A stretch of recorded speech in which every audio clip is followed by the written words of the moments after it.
Hello, everybody. Hopefully, you can hear and see everything okay. Thank you so much for joining the webinar live today. Absolutely fantastic to be able to welcome you.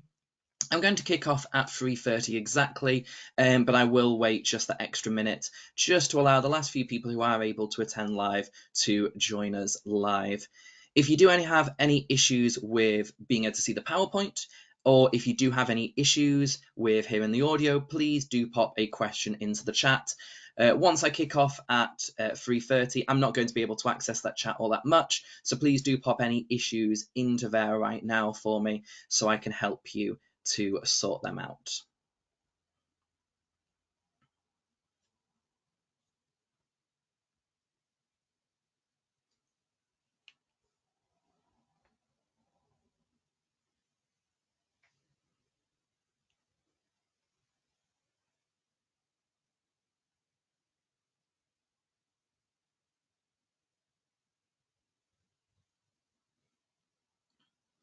I appreciate for a lot of you, you'll probably have to run straight from class. You may even have, just finished dismissing students.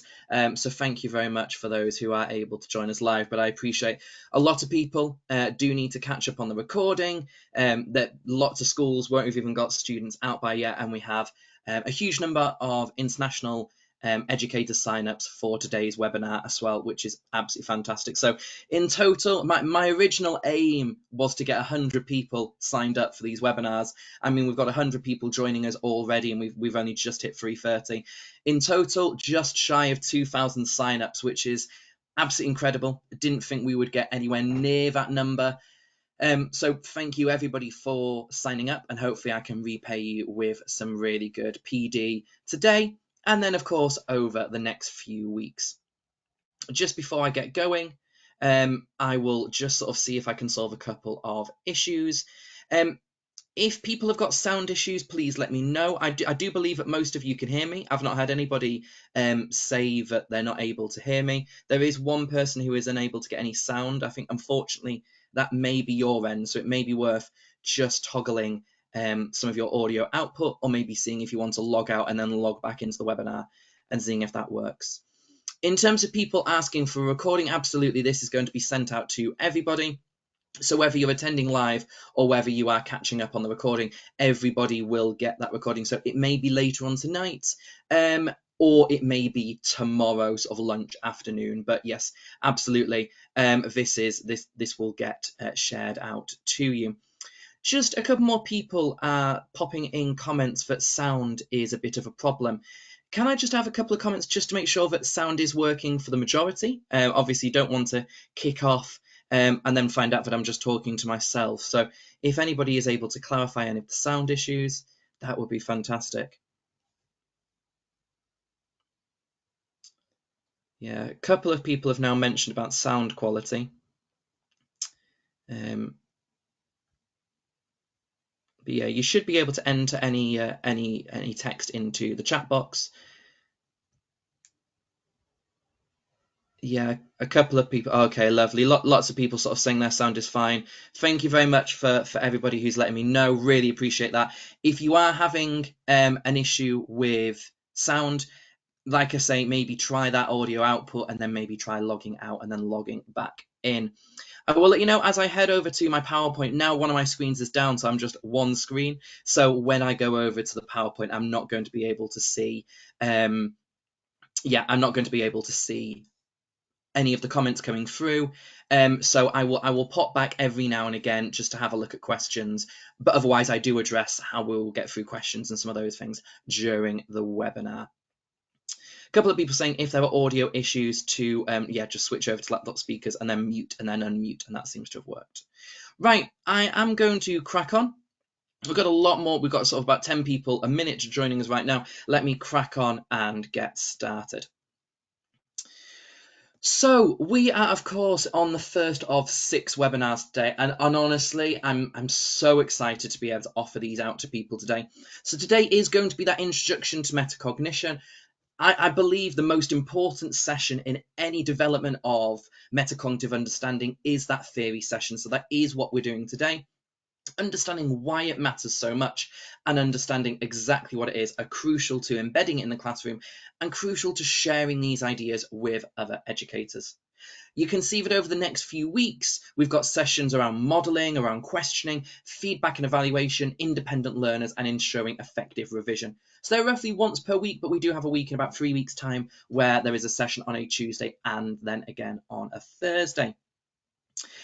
Like I say, all of the sessions are going to be at this time, but there will be recordings and they will be shared out. I know that some people have signed up for, well, about 95% of you have signed up for all of the webinars. About 5 of you have signed up for specific ones. I'm going to make sure that those recordings come out to everybody. And if you don't want them, you can simply, delete that email if you don't want them. But I just want to make sure that everybody who's spent that little bit of time coming out, reaching out to me, I'll make sure that I sort of give those recordings back to you. So what is the aim of this webinar series? I mean, the starting point for it was to ensure access to high quality, or what I hope will be very high quality, PD that otherwise people wouldn't be able to get. We know that there's a lot of really good PD out there, but we also know that a lot of it costs. Getting to conferences in person takes up weekends, and it costs. But actually, providing something that is accessible to all and available online and recordings are given, hopefully manages to remove some of those barriers for people accessing PD and really wanting to sort of improve themselves as educators. In terms of the content of the web series, I basically fitted in as many webinars as I possibly could between now and the end of the year, so I could hit 6. And I developed sort of the key things that I've been talking about this year are around reflection, they are around modelling, they are around questioning. So, of course, I want us to develop a deeper understanding of the power of metacognition, and I want us to develop that true sort of understand that true meaning of what metacognition actually is, because there are a huge amount of myths and misconception out there. The most important thing for me is to make sure that people have got approaches that they can go and embed in the classroom from the very next day. So if you don't learn something in a webinar that you can apply in your classroom from the next day or apply as a leader from the next day, then I've not done my job properly. So the aim of all of this is to give you things that you can go and do in the classroom as a leader within your phase areas. And I want to tackle key classroom problems. We're going to be covering things like resilience and like effective revision. So I really want to get into those nitty-gritty issues that we're facing every single year. And I'm also wanting to upskill you to be the change, to be the lead in your school on this. You'll have this extra expertise to go away and really spread these ideas and spread this message. I am going to sort of top and tail this webinar with a little ask of you. The first thing I'm going to say is please do take any photos that you want of the slides.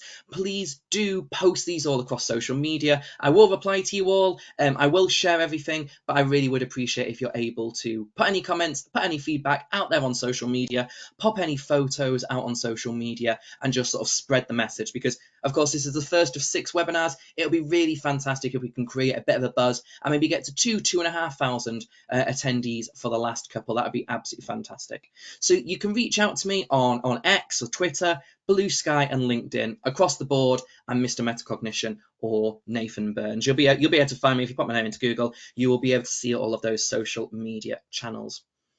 The only other thing that I would ask is if you are in a position where you're able to, and if you believe that the training is worth it, if you are able to make a small contribution towards these webinars, it would very much be appreciated.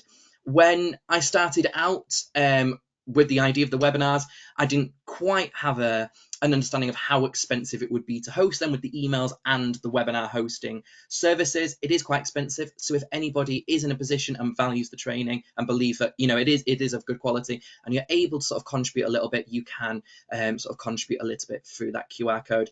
And the aim really is to keep it free for future. Hopefully I can do this again next year, knowing that I can sort of, there are a few people who are able to contribute a little bit towards what we're doing. A lot of you will know me because you do follow me on social media, because you are already part of my newsletter. For those of you who don't know me, because you've seen me through shares and retweets, I'm Nathan Burns, known as Mr. Metacognition. I was a head of maths, pastoral leader as well for a period of time, and a more able and talented coordinator. I'm really fortunate I'm a full-time sort of metacognitive researcher and author now, and full-time in teacher education. So I'm really blessed that I get to do this all the time, going out to schools and delivering insets and going to conferences and doing leadership courses and doing ITT provision. So really, really lucky to be able to do that full-time. I'm really fortunate that I get to go around so many fantastic schools and see the amazing things that people are doing. If you do want to find out a little bit more, again, I've got a QR code down there to my website and a QR code to my books on Amazon. All three are on discount right now on Amazon. I'm not going to say all of you go and buy one because it doesn't really get me any money or anything. But if you do want to go and do a little bit of reading and you do fancy reading those books, now is a good time because they are on discount on Amazon, all three of them. In terms of contracting the sessions, this is the final bit, I think, here of housekeeping. Please note down any questions so you don't forget them. I know we've got the questioning opportunity in the webinar, that's part of the functionality. However, there's one of me. I don't have a co-host. I don't have anybody who can read through the questions for me, so I'm not going to be able to do questions and delivery at the same time. Where we have a few pause points, I will flick across and see if there's anything major that I'm missing. But in the main, please note them down. I'm then going to give you a link at the end, which is the post-session survey, and within that link is an opportunity for you to put in any questions and then drop me an email address so that I can email you back with any answers. Equally, please do drop me a message for any of my social media channels or just at me on any of those social media channels and ask any questions you've got. Or feel free to email me. This has been quite popular. Really, really happy to share my emails with you and just reach out to me at any point with any questions about the things that we're doing today, anything that comes up in your school, anything context related, or if you just want a little bit of support and advice about what it might look like in your phase or your specific class. So please do take note of those and then please do reach out to me. So let's get into, we've sort of done the 10-minute bump of, what's this webinar series all about? What do I actually want to achieve today? What do I want you leaving knowing? My day job is metacognition. I love the theory. I've been studying it for the best part of a decade. I have read a lot of papers. I've written my books. I've written a lot of articles. Of course, I love it. And of course, I see the value in it. But if we're going to make change in the classroom and if we want our practitioners to go and make those changes, then we need those individuals to believe in what we're doing. And so I'm going to start with the research base around metacognition and really explain what the research says and why metacognition holds such a huge power for all of us and why it needs to become such a key priority for us in the classroom, in our subject areas, in our schools, in our phases, in our year groups. I'm then going to break down metacognitive theory. I think that it's understood to an extent, but I think there's a lot of metacognitive theory that isn't covered, that if we understand it, actually helps us shine a better light on what metacognition actually is. So we're going to spend about 20 to 30 minutes really getting into the nitty-gritty of that today. I'm then going to draw on some examples of what metacognition looks like in the real world and in the classroom, starting to put a little bit of meat on the bones of what metacognition actually is. I don't want today to be too theoretical, but equally, it's really important that we do cover off the theory. And here's why. The first thing about theory, maybe it's boring, maybe it's nerdy, maybe it's just for researchers, but actually it's not. It's for all of us in our own classrooms. The better that we understand the theory of something, the better that we will understand the essence of what makes it so. So the more we understand metacognition, the better we are going to be able to identify it, yes, in the new strategies, but also in what we're already doing. So we're going to be better able to embed and refine our approaches. And that's what I've said here in the second bullet point. If we truly understand what metacognition is, we're going to focus on the correct and most effective factors in our own classrooms, and we're going to ensure that the embedding and the sustaining of those changes is more effective and more efficient than if we didn't understand what the theory truly was. It, of course, helps us to reduce that risk of lethal mutation. I'm sure many of you have come across this idea of lethal mutation, where it's almost like Chinese whispers. We start to try to implement different things. We don't quite know what is needed, what are the important essences, what are the key ingredients that make something so powerful. And if we start to devalue some of those things or place emphasis on other factors, we may end up with an intervention that isn't effective at all, Or worse, it actually has a negative impact on our classroom, and that's where this idea of a lethal mutation comes from. This new idea mutates out, and we all adapt it to our context, but actually it doesn't resemble what the research was all about, and actually it ends up going wrong. The more we all understand the $2,000, the better that we understand what metacognition actually is, the better we're going to be at avoiding that lethal mutation. Because what I don't want is 2,000 people accessing training all going to do this in 2,000 different schools, and then it all going slightly wrong. Actually, the power in metacognition is huge, so we need to get it right. So it's worth taking the time to understand the theory. I think it also allows us to be critical of what I'm saying, critical of what colleagues are doing, critical of what leaders are doing, critical of how we implement things. And this isn't critical in terms of negative and saying people are rubbish. This is critical in terms of evaluation, of ensuring that what we're doing is suitable for ourselves, our next stages of development, and what we're doing in the classroom. That removal of ignorance. And I don't mean that in a negative way, but until we truly understand something, we're never going to be able to get in depth into that implementation. It supports professional conversations as well. One of the key things I always do whenever I go into schools is always start off with the theory session and talk about the language of metacognition, because we all want to be talking about the same things. We don't want to end up with a bit of the jingle jangle fallacy. For those who aren't sort of au fait with jingle jangle fallacy, in effect, talking about two different things, but we mean the same, or we say the same thing, but we're talking about two different things. We don't want that. We want to be able to have effective and efficient professional conversations where we can critically interrogate what we're doing, and we need those to be effective. And if we don't understand the language and the theory, it is less likely to be so. Now, during the webinar, I'm going to give you a few opportunities just to do a little bit of thinking and to do a little bit of writing. I'm not going to ask for inputs into the chat, just because in theory there could be hundreds of inputs and it's just going to completely overwhelm the system. So they're just going to be opportunities just to pause for 30 seconds, gives me a chance to have a quick drink, gives you a chance to think and apply some of these ideas. So what I want to do is, this is a little bit of pre-teaching, see what you already know. So the first question I'm going to pose to you is, why does metacognition even matter? Why does metacognition even matter? Take about 30 seconds to consider that, have a little think, and then write down anything that you'd like.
Right then, let me start to share with you some of this key research.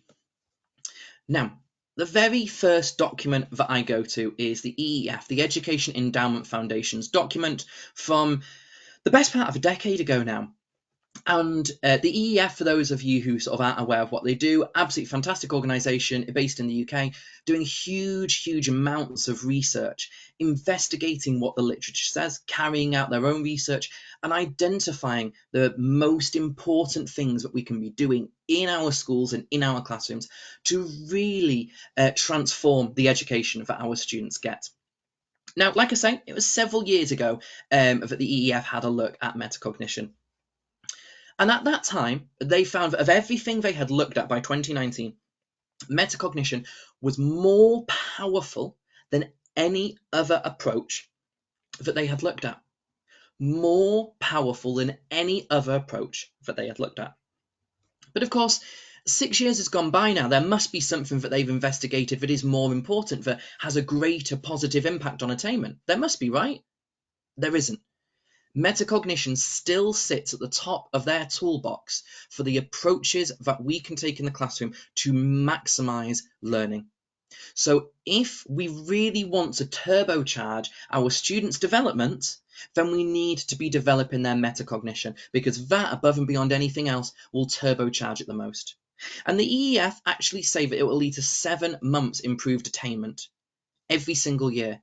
So the difference between an individual who is and who isn't metacognitive is a whole 7 years every single year. And later on, when we explore the theory, you'll see why. But straight away, the benefit that metacognition can bring is absolutely massive.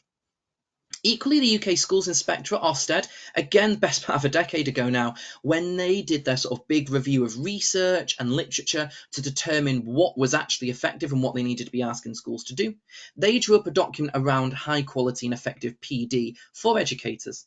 And in there, they said that high quality CPD in UK, in sort of English schools, will contain training around metacognition. And this wasn't dependent upon the work of the EEF. This was independently deduced by Ofsted. So what we have are two of the biggest educational organisations in the UK who have both independently come to the same conclusion that metacognition is imperative to developing our learners. Actually, if you dive into that research, you can see it for yourself. So, of course, throughout my books, my reading, and my master's, PhD, etc., I've engaged with a lot of that research. But what I haven't done is read the 1,650 odd papers that the EEF read to inform their guidance several years ago. I've read a good amount, well into 3 figures, but there's a common theme that comes from reading all of those papers. So, for example, if you look at research into metacognitive benefits for individuals from socioeconomic backgrounds, so individuals from a high socioeconomic background or a low socioeconomic background, if you improve those individuals' metacognitive skills, then their attainment improves.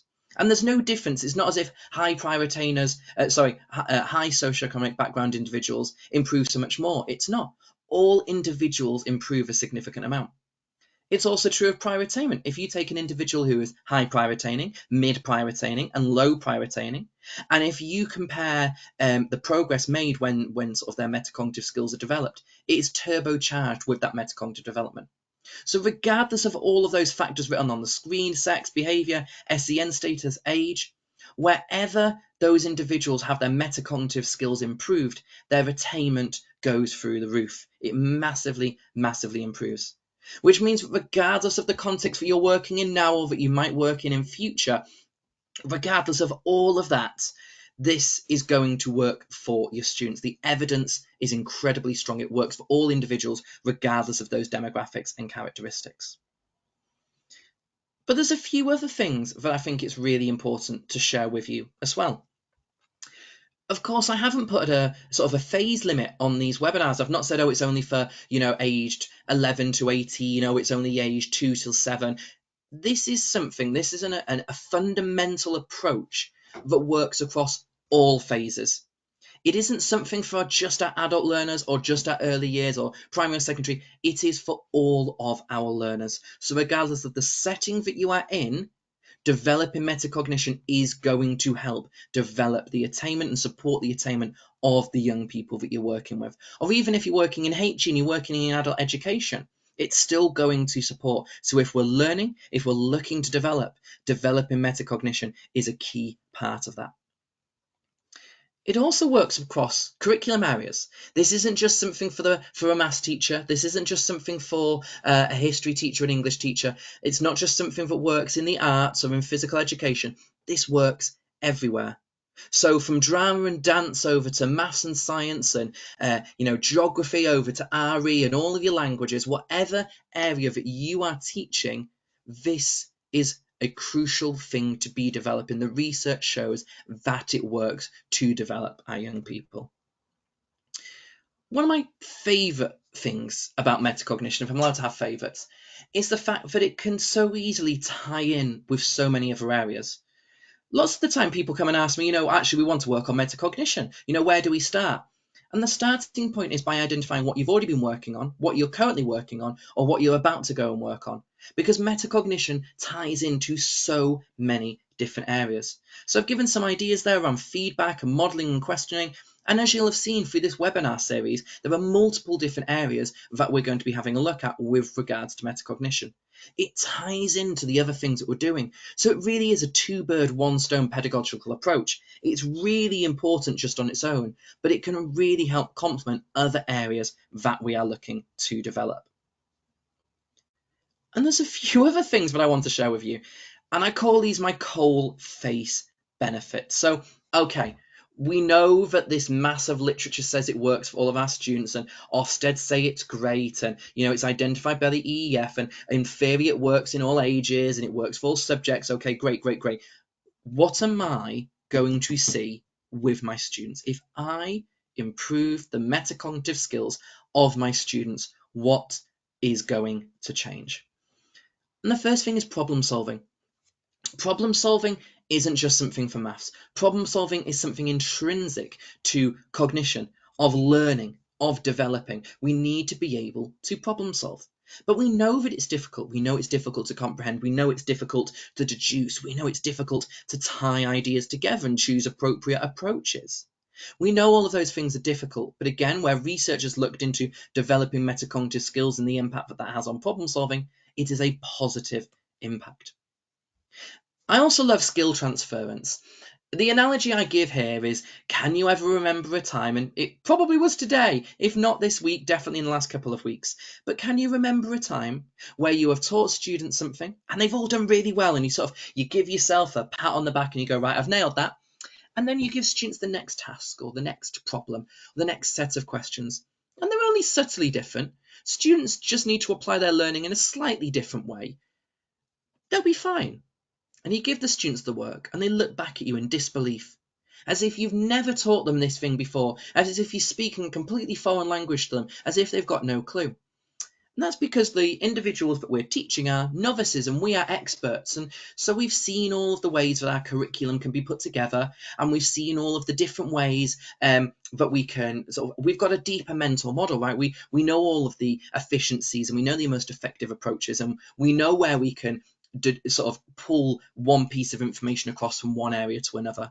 But our novices don't, and that's the issue with skill transference. Our learners don't necessarily know when they can pull across knowledge they've learned in one area to an alternative area.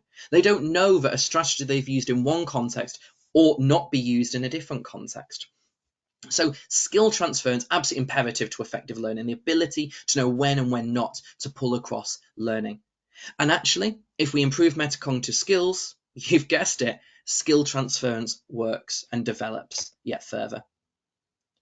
Self-regulation is another key thing, and I'm going to come on to that in a little bit more detail in just a minute. And then we've got revision, and I know maybe this feels like a more secondary thing, an FE, HE thing, but revision is crucial, and we know that our students are probably getting better at revision, and a lot more time and research is being put into effective revision, but our students still aren't there. Our students, in the main, are not as effective at revising as we want them to be. And again, the research shows that where metacognitive skills are improved, revision skills improve as well. So overall, we have 10 different reasons there that metacognition is so important. And I think it'd be hard to quibble with any of them being the one reason that we focus on metacognition. But we have 10 really good reasons here, 10 really strong arguments for metacognition being a focus for us and our schools. So now, of course, it's time to go on and consider exactly what metacognition is. Once again, I'm going to give you about 30 seconds, and I'm going to give you a chance to think about what I said and think about whether you can define what metacognition is. Again, there's no need to pop it into the chat. I'm going to take this opportunity to see if there are any questions, but there's no need to pop it into the chat. Just take 30 seconds and see if you can come up with your own definition of metacognition before I share mine.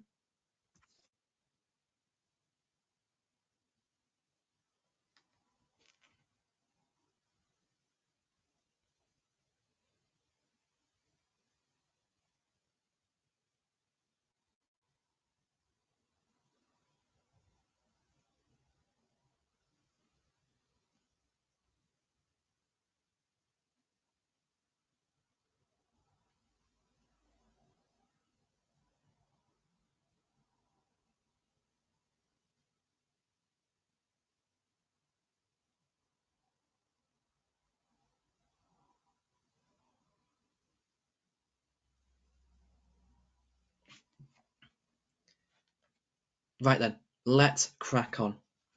So hopefully that was a good chance for you to pause and reflect and see what it is that you're able to recall.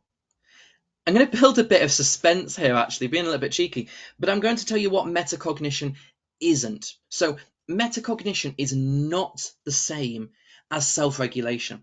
And I think there's a bit of a bit of confusion here, maybe a bit of a myth around what metacognition and self-regulation really are. And there are definitely commonalities between the two, and there's definitely crossover, but I think we're in a better situation, better understanding, if we understand them as two different things. So to me, my understanding of it is self-regulation is a great umbrella that covers learning habits and behaviors, so social and emotional behaviors. So I've got my little self-regulation umbrella here. And within that, we've got things like motivation, intrinsic and extrinsic motivation. We've got things like an individual's ability to explain their feelings, and maybe something's happened out in the yard or something's happened at home, or they feel a certain way about a certain situation. Or maybe an individual's ability to control their behaviour. So someone has said something to them in the yard. How do they react? Do they punch the individual, or do they take a deep breath and walk away? We've got things like impulsivity. So are we able to forego those short-term boosts for the long-term gains? Are we able to give up the experiment that I think most people are familiar with is, can we avoid eating the 5 or 6 Haribos for 5 minutes because we know we're going to get a whole bag of Haribos at the end? Or do we just eat those Haribos and get on with our day? So all of those things, I think we'd all agree, are quite sort of what we call self-regulation. If I asked you to define self-regulation, those ideas would come up. And actually, planning and metacognition are almost sort of the academic, the cognitive regulatory side of things. So they definitely fit into this self-regulation umbrella. Absolutely, they're definitely part of that, but they're not the same thing. And sometimes there's a bit of a crossover. So, for example, how we control our behaviours, say, if we're really struggling with work or we really can't do a problem, that does then lead us into sort of the more metacognitive behaviours. But equally, we wouldn't call metacognition how you deal with a heated issue out on the schoolyard. So there's similarities, but there are also big differences. And metacognition is part of creating a really strong self-regulating individual. And if an individual isn't that sort of strong metacognitively, we would struggle to claim that they're really self-regulated and we're really well-rounded if they're not able to sort of be meta around the academic and cognitive aspects. So what is metacognition, and what is the definition that I use? I always go back to this definition from John Flavel from 76. Let me give you a second to read that.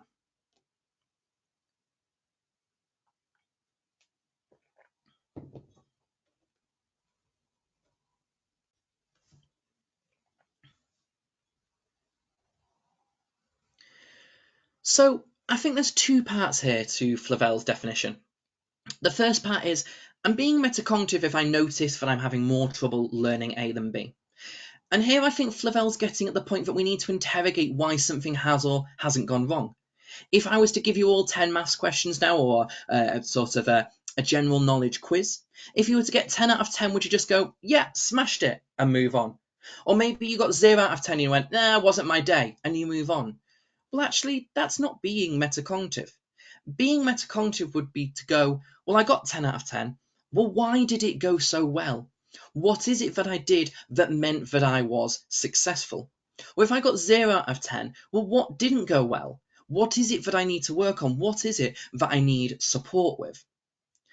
The second half of Flavel's definition is this idea of striking me that I should double check C before accepting it as fact. And to me here, Flavel is really getting at the idea of gut feeling. We all get gut feeling. Oh, it just doesn't quite feel right. Oh, yeah, I'm confident with this. I think it's right.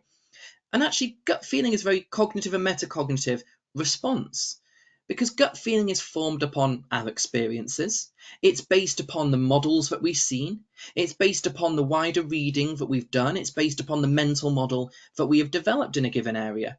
So, for example, if I was to make a flat pack bed and it was taller than it was longer, I'd go, my gut feeling says, my intuition is that this isn't quite right because it doesn't look like any bed I've ever seen before. So actually, that little voice that goes, am I sure that this is right?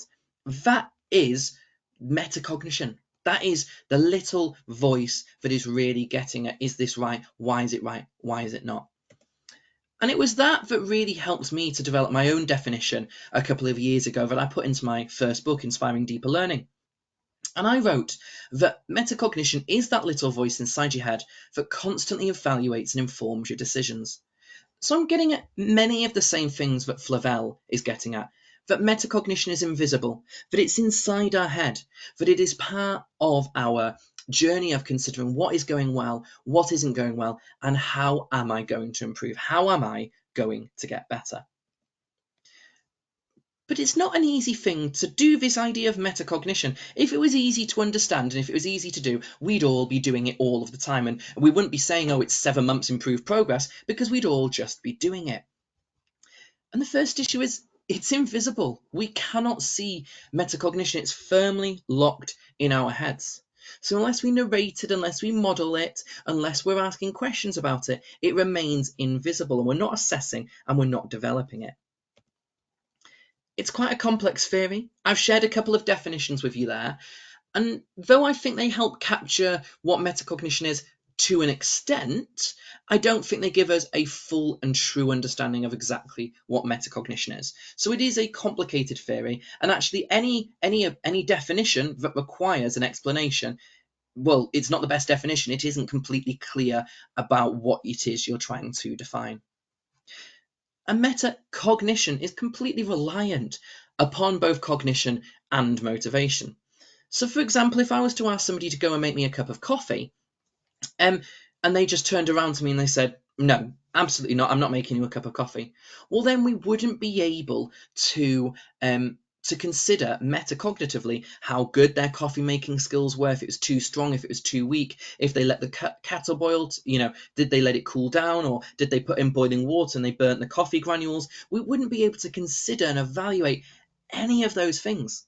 So if individuals are not engaging with the work, again, that sort of introduces an additional barrier that we face to developing metacognition in our classroom.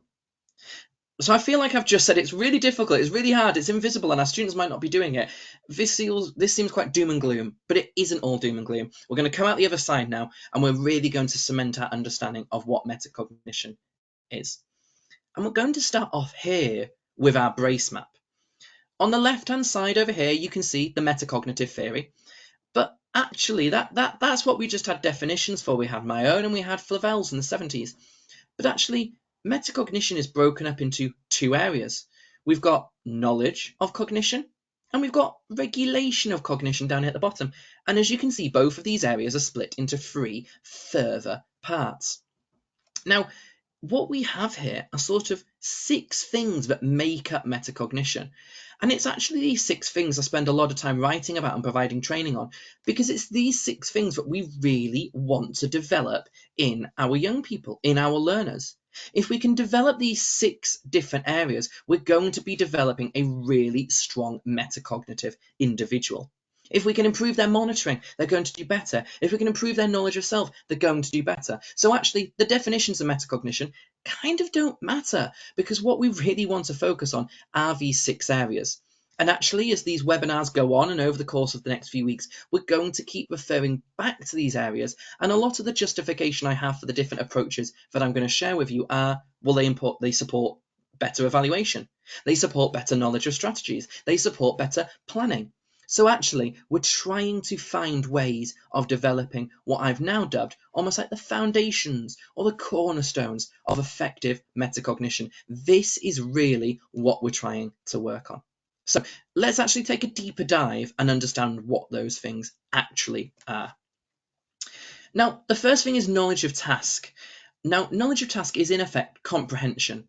Do I know accurately what it is I must do to fulfill task criteria? So it's not just about, well, do I think I know? It's about, I do know and I am confident, and there's a way of me checking that I do understand what it is I'm supposed to be doing.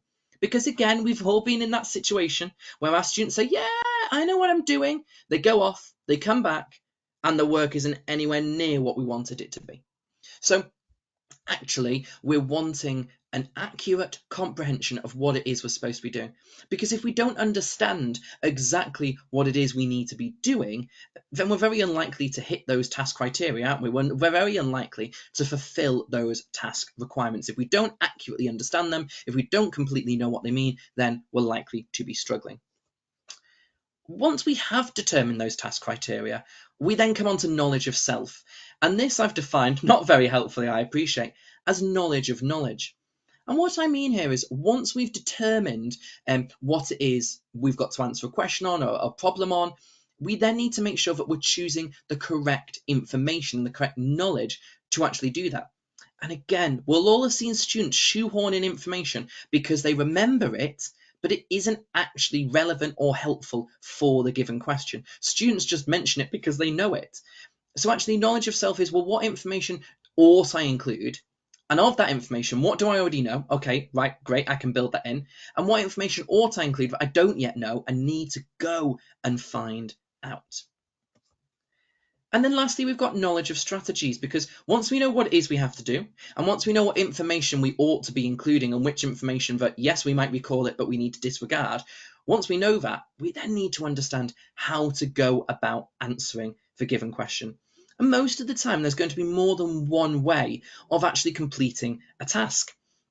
So it's about taking the time to consider the alternative approaches we've got and choosing the most efficient and effective one. And you can see there, that's why something like problem solving gets massively improved with the improvement in metacognitive skills, because if students are taking the time to consider how to go about something, they're obviously more likely to do it well. So let's consider an example from a school. I'm not too sure why this has come out really blurry, but this is just a bit of a fake example of a report card.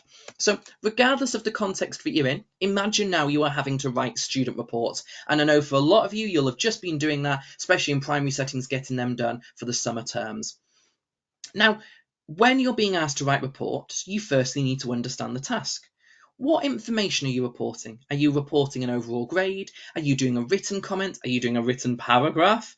Are you writing for every student? Are you just doing it for one particular subject area? Are you providing a pastoral comment? When is it due by? What format does it need to be on? What platform does it need to be on? Does anybody need to check? There's a lot. There's a lot of information that you need to know to accurately do reports. And once you do know what it is you have to be completing, you then need to consider whether you have that information. So, for example, if you were writing a full one-page report for a student, but actually in your class of 30, one of those students had only joined you 2 weeks prior, you're probably not going to know enough about them to write 2 pages on them. Or if you've got a student who you're continuing to contact home to all of the time, and actually they've got maybe many plans and maybe interventions and stuff, maybe you've got to pick the most relevant information to do that 1 or that 2 page report. So it's about filtering out the information you do and you do not need for a given report. And then knowledge of strategies. How are you going to do that report? Some people or some schools have sort of like autofill options. Sometimes it's sort of write out by hand. Sometimes they just get sent straight to parents. Sometimes they need to get checked by somebody. So there's lots of different ways that you can go about writing the reports, even if it's just a case of organisation and actually I'm going to do 2 a day after school every day and they'll be done in 2 weeks. Or maybe you're the sort of person who takes a weekend day and you just do them all over the course of one weekend day. There's different ways that you can go and organise. Now, the other thing is sort of a real life example. Okay, that's in the classroom. What does it look like as a real life example? And I've put something here, making a cup of tea, and you're thinking, making a cup of tea isn't a metacognitive act. Well, it very much is. So if I was to say to somebody, please can you go and make me a cup of tea? I'm parched, I'd really love a cup of tea. Well, actually, knowledge of task. When do I want the cup of tea? Do I want it in a mug, in a cup with a saucer? Do I want an Earl Grey? Do I want a Yorkshire tea? What type of tea bag do I want? Do I want milk? Do I want sugar? Does it need to come from a teapot? Does it want to go in the microwave? Do I want it cold? Do I want it hot? There's a lot of things, again, that you need to know to make me the cup of tea that I want. And once you know what type of tea I want, you then need to know if you have the information required to be able to make that. So if I wanted a green tea, how much do you know about making a green tea? If I said I wanted it in my favourite mug, how much do you know about which my favourite mug is? So that's all that knowledge of self. And then knowledge of strategies.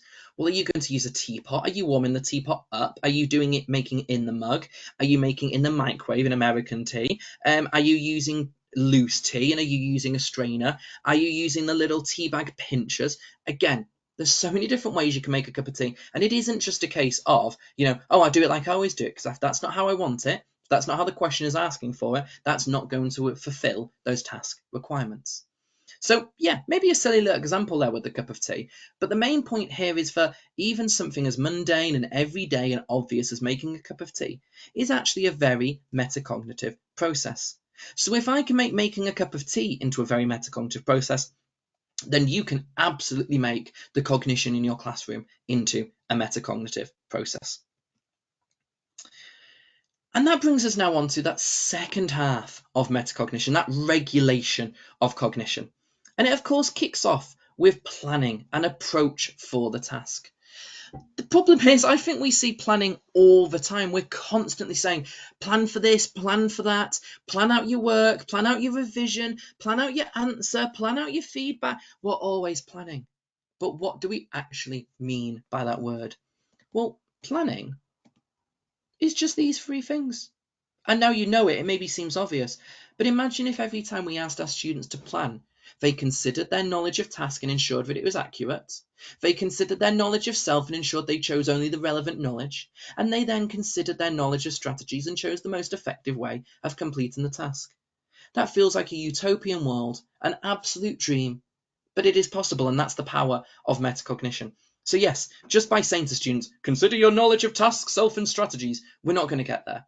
But actually knowing that planning is those three things, and knowing that those three foundations of metacognition go into that regulation of cognition is really helpful for us to start to develop things in the classroom.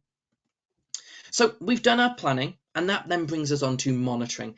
And this is the really tricky bit in the middle of your task where you're kind of going for it, you're getting it done, but you've also got to make sure that you're staying on track. So it could be little things like checking the clock to make sure you've got enough time, or it could be checking back to your plan to make sure that you've included all of the key points. But I say it like it's easy, and once again, it's not an easy thing to do. Actually, monitoring comes up against two main issues. The first is what Jonathan Firth calls the flow state. I think athletes often think of it as being in the zone. But once you've started, once you've got your head into something, you don't sort of want to break that flow state. And I'm sure we've all been there, where you're bashing out emails, you're getting loads of stuff done. You don't want to be interrupted. But actually, maybe you should have interrupted yourself because your emails are littered with typos and you keep forgetting to attach attachments. So monitoring, we've got to firstly break that flow state, which we don't want to do because when we're in the zone, we're in the zone. Why would you want to break being in the zone? And the second thing is the idea of the sunk cost fallacy. Definitely my favourite of all of the fallacies. The sunk cost fallacy basically says that as humans, we're flawed. Okay, nothing new. We knew that. But we're flawed. And that means that whenever we invest basically blood, sweat, tears, money, time, emotion into something, we don't like changing and we don't like going to an alternative approach, even if that would be the most effective. As humans, we like to dig in our heels and we like to keep doing it the way we started. So monitoring is really difficult because it's forcing us to stop, challenging ourselves as to what we've done, and then it's also about changing our approach if we identify that we're not going the right way. Again, easier said than done. I'm sure there'll be a time tonight where you started doing something one way, and then you realize you could do it in a different way, but you started in one way, so you just go, oh, to heck with it, I'm just going to carry on like this. Well, actually, that's inefficient. It's not great monitoring, and that's why it's such a challenge. And then we come on to evaluation, which again is a word that we're using all of the time. We're constantly, again, wanting us to evaluate. We're wanting students to evaluate, self-evaluation, peer evaluation, teachers evaluation. There's a lot of evaluation. So again, what does this actually mean? Well, evaluation is the review of the efficiency and the effectiveness of given approaches and outcomes. So too often I argue that evaluation is around those outcomes. I got 7 out of 10, I got 9 out of 10, I improved. It's not about that. Yes, the outcome matters, but the outcome matters in relation to the success criteria of a given task. That's what matters, not the score. It's how far or how much improvement are we making versus those task criteria, and if we understand them effectively and if we're choosing the right approach. And it is, like I've just said, about the approach we're taking. It's about the methods that we're deploying. It's about the planning that we're using. So evaluation isn't just, I was on 5 out of 10, now I'm on 6 out of 10, I'm going to get to 7 out of 10. It isn't about that. It's about what is changing, what's staying the same, what is working, what isn't. So lessons, we deliver them all the time. And they themselves are some of the most metacognitive things that you could ever imagine. Because regardless of how we plan a lesson, we always plan it. We might have a formal lesson plan for an observation lesson. We might use a PowerPoint. We might write down a couple of things in a diary and then get them on the board. We might even just think about it 2 minutes before the lesson. We all plan in different ways, and this isn't a webinar to rant about planning. But we all plan, and we consider where students got up to, and we consider any misconceptions that they showed, and we consider any behaviours that we need to consider for the new lesson, and we identify what learning objectives we want students to meet, and we consider how we're going to get them there, and we consider the approaches we can use and the worksheets that we can use and the activities that we can use. And in effect, when we're planning out a lesson, we're considering our knowledge of task, what it is I'm trying to teach them, self, what are the best, do I know all the information I need to know about this topic? Do I know all the information I need to know about my kids? And then knowledge of strategies. What's the best way of teaching this? And then when we're in a lesson, we don't just deliver a lesson and then see that things are going wrong and just go, I'll deal with it next lesson. We stop, we reteach, we use mini whiteboards, we do interventions, we utilize TAs. There are a lot of things that we do to stay on track to monitor our lessons. And then, of course, we evaluate. At the end of the lesson, again, it's not something formal. We don't necessarily go around and go discussing it. Maybe if your school does a bit of coaching, or maybe if it's a formal observation, you might. But often we go, I'm glad that lesson's done. But actually, we also consider, where did students get up to? What misconceptions are shown? How am I going to deal with them next time? Are there any changes I need to make? What are my next set of learning outcomes, etc.? And that becomes a cycle. So every single lesson that we deliver is a true sort of regulation of cognition, metacognitive cycle. In a real life context, to sort of give this a little bit more meat on the bones, imagine that you're journeying out to somewhere new. Maybe you're heading to a conference, or you're heading to a friend's house and you can't quite remember the route. Well, before you go, you're probably going to plan out your route. You're going to pop it into Google Maps and you're going to see how long it takes. You're maybe going to see what time that means you need to set off, and you're going to consider any leeway that you need to give yourself before you leave. Maybe you'll get your bag packed, or maybe you'll fill up with fuel the day before to make sure that you're all ready to go on your journey. That would be your planning. And then, of course, when you're on your journey, you would start to monitor. So you'd maybe be considering what Google Maps is telling you, and unfortunately there's an accident, or there's a queue and you need to take a different route, or maybe you need to pull over and let somebody know that you're going to be really late. Maybe you didn't need the contingency time you gave yourself, and so you pop down to Costa to get a coffee before you actually need to get to the school or the conference or the training day. And then once we've got to a place, again, you can see why metacognition is sort of quite invisible, because you wouldn't get out of a car. We might go, the traffic was murder, but we wouldn't start to discuss the most effective routes, and we wouldn't start to discuss the traffic lights and that sort of thing. But we would internally consider, well, actually, if I set off at this time, it's really quiet. I don't need to set off that early. Or maybe we'd go, I left too late. I didn't realise that was going to be like that. Next time I will leave earlier. So after most journeys, we'll do a little bit of evaluation, even if it's as simple as, I didn't realise I had so little fuel. After I leave today, I need to make sure that I go and get fuel straight away. All little points of evaluation that need to inform our planning in future. And that brings us pretty much to the end of understanding what metacognition is. I'm getting to the point now in the webinar where we're going to go over almost what I would call terms and conditions.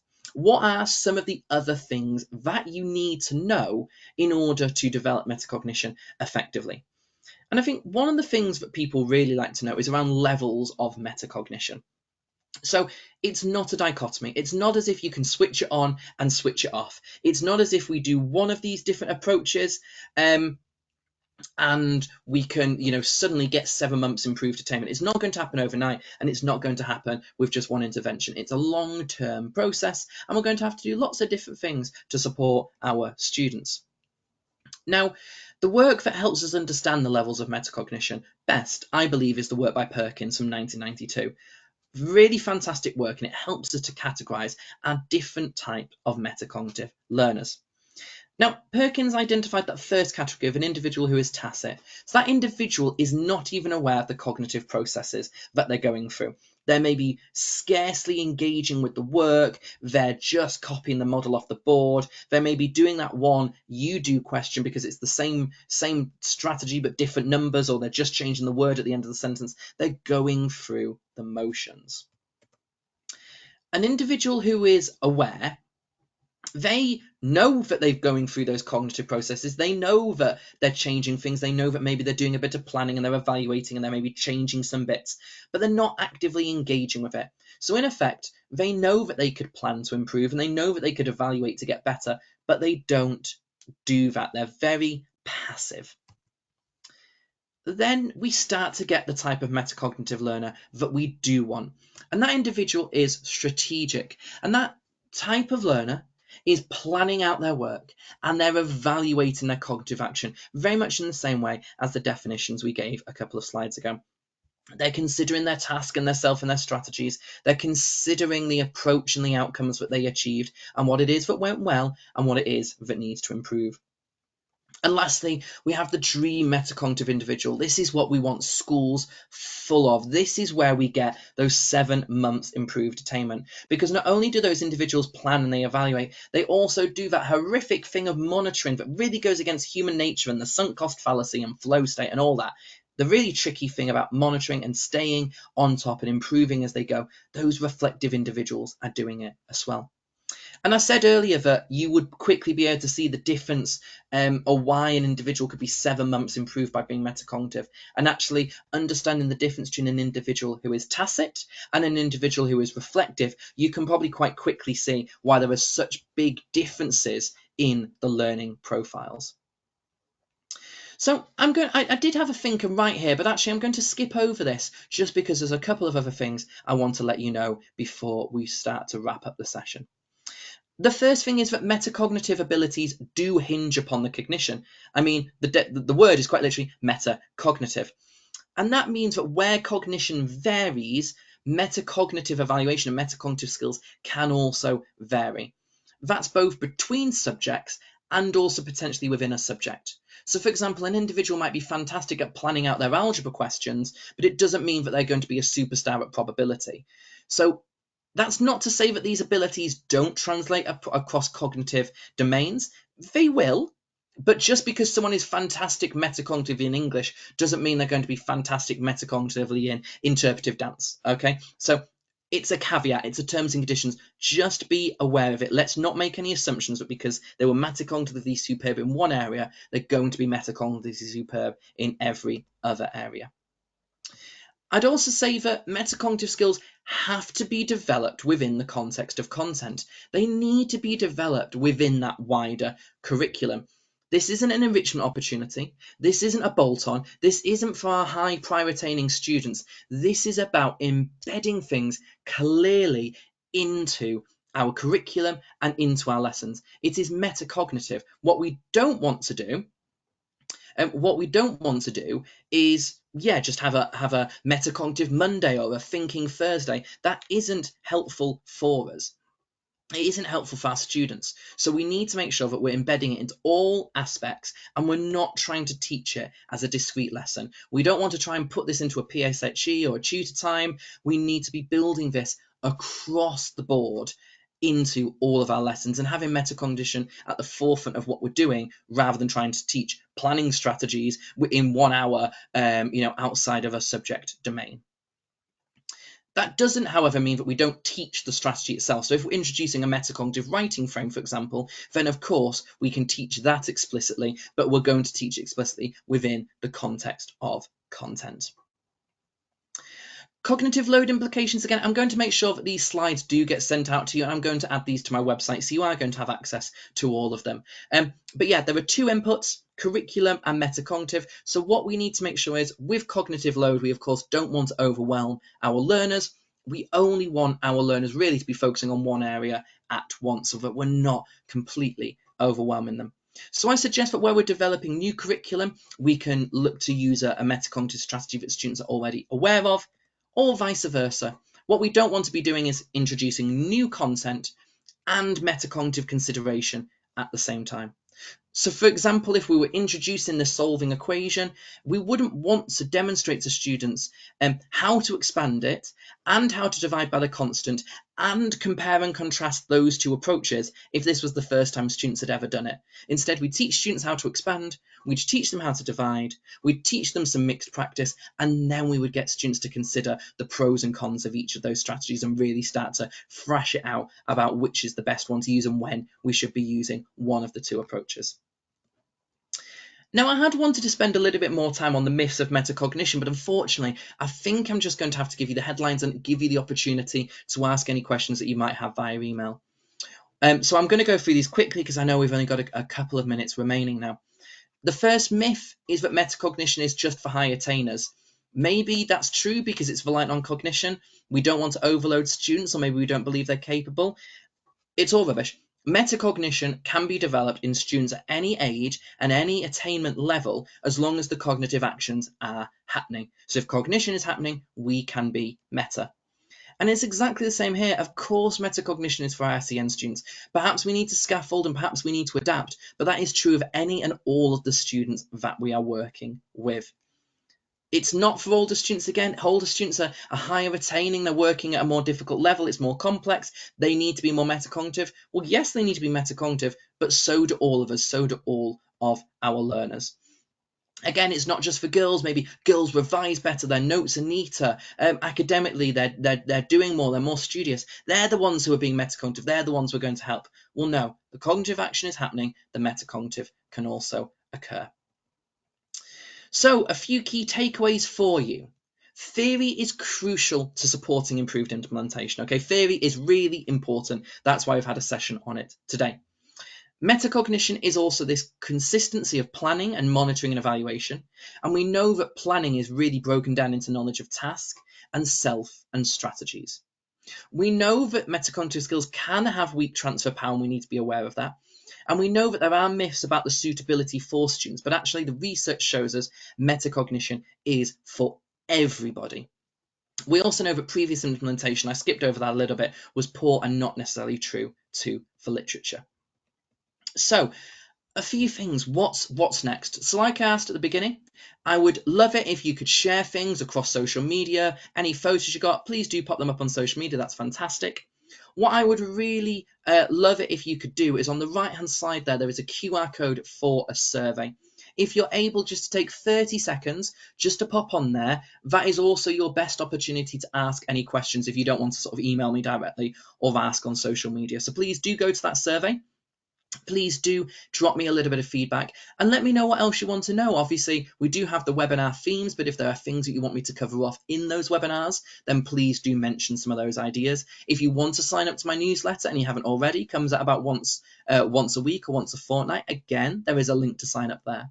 And of course, that middle QR code as well, if you believe that the training is of value and you're able to sort of support financially, sort of pay as you feel or pay as you can, it would very much be appreciated, helping me to keep this free for all for as many years as I can keep doing it. So I'm going to come back to that page. The only other thing that I would caveat quickly, and this again is going to be on the slides, of all of the people that signed up to the webinars, over 500 people actually asked me to come and work in their context next year or raised interest in me working with you. So as an overview, if you're wanting inset, if you're wanting leadership support and consultancy, subject, year group focus, if you're wanting support in certain areas, obviously revision, etc. If you're wanting ongoing year-long packages, if anyone's interested in my Leaders in Metacognition course, which has proved very, very popular this year, that's ongoing support for an individual or individuals across the whole school year. Please drop me an email. And of course, it all is on a first come, first served basis. There's only so many days in the year. So if you are wanting to book something in, please do let me know. There are still a few days for next year. But yeah, please do get to me as soon as you possibly can. And then, of course, that leaves us until next week. So this time next week, we're going to be having a look at developing your modelling. So in that session next week, we'll be exploring strategies and approaches that we can use that really help to develop the metacognition in our modelling. So I'm really, really excited to have you join me then. I will, of course, send out everything via email. If you've got any issues, then, of course, please do just reach out to me. I'm going to leave the webinar on this slide here, so you do have all of my contact details and you do have a chance to go and fill in that survey. If you are listening on the recording again, please do take the time to fill in that survey, because again, it will be really helpful for me, and I will get notifications when people do fill in that survey, even if it is after today. Thank you so much to everybody who has joined today. I really hope that has given you a good basis in sort of understanding metacognition. Really hope that you'll still join me for the following 5 sessions, either live or for the recording. If there's anything you want metacognition wise, then please do reach out. And thank you so much for engaging with everything today. I will speak to you all soon.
Thank you so much for everyone who has joined.